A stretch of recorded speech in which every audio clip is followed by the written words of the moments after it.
America ಸಂಯುಕ್ತ ಸಂಸ್ಥಾನವು Taiwan ವಿಷಯದಲ್ಲಿ ಮತ್ತೆ ಹೂಡುತ್ತಿರುವ ಸಂಚು ಹೊಸ ಘರ್ಷಣೆಗೆ ದಾರಿ ಮಾಡಿದ್ದಲ್ಲಿ ನೆರೆಹೊರೆ ದೇಶಗಳು ಸಂಕಷ್ಟ ಅನುಭವಿಸಬೇಕಾಗುತ್ತದೆ ಎಂದು ಚೀನಾ ಎಚ್ಚರಿಕೆ ನೀಡಿದೆ.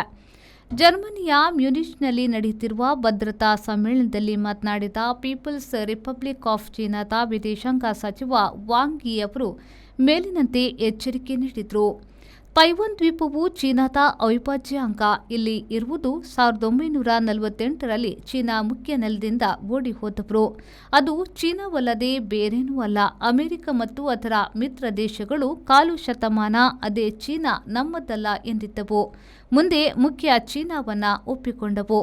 ತೈವಾನ್ ಮೂಲಕ ಏಷ್ಯಾದ ಪೂರ್ವ ಭಾಗದಲ್ಲಿ ಯುಎಸ್ಎ ನಾನಾ ಅನಾಹುತ ಮಾಡುತ್ತಲೇ ಬಂದಿದೆ. ಇನ್ನಾದರೂ ಅದು ನಿಲ್ಲಬೇಕು ಎಂದು ಈ ಹೇಳಿದರು. ಈಗ ಮತ್ತೆ ಸಂಚು ರೂಪಿಸಿರುವ ಯುಎಸ್ಎ ದೇಶವು ಚೀನಾದಿಂದ ತೈವಾನ್ ಅನ್ನು ಬೇರೆ ಮಾಡಲು ಹೊಸ ಆಟವನ್ನು ಆಡುತ್ತಿದೆ. ಈ ಸಂಚು ಆಟವು ಏಷ್ಯಾದ ಈ ವಲಯದ ದೇಶಗಳ ಭದ್ರತೆಗೆ ಅಪಾಯ ತರುವುದಾಗಿದೆ. ಯುಎಸ್ಎ ಮಾಡುವ ಅಪಾಯ ಎದುರಿಸಲು ಚೀನಾ ಸದಾ ಸಿದ್ಧವಿದೆ. ತೈವಾನ್ನ ರಾಜಕೀಯ ನಾಯಕರು ಇದನ್ನು ಅರ್ಥ ಮಾಡಿಕೊಳ್ಳಬೇಕು.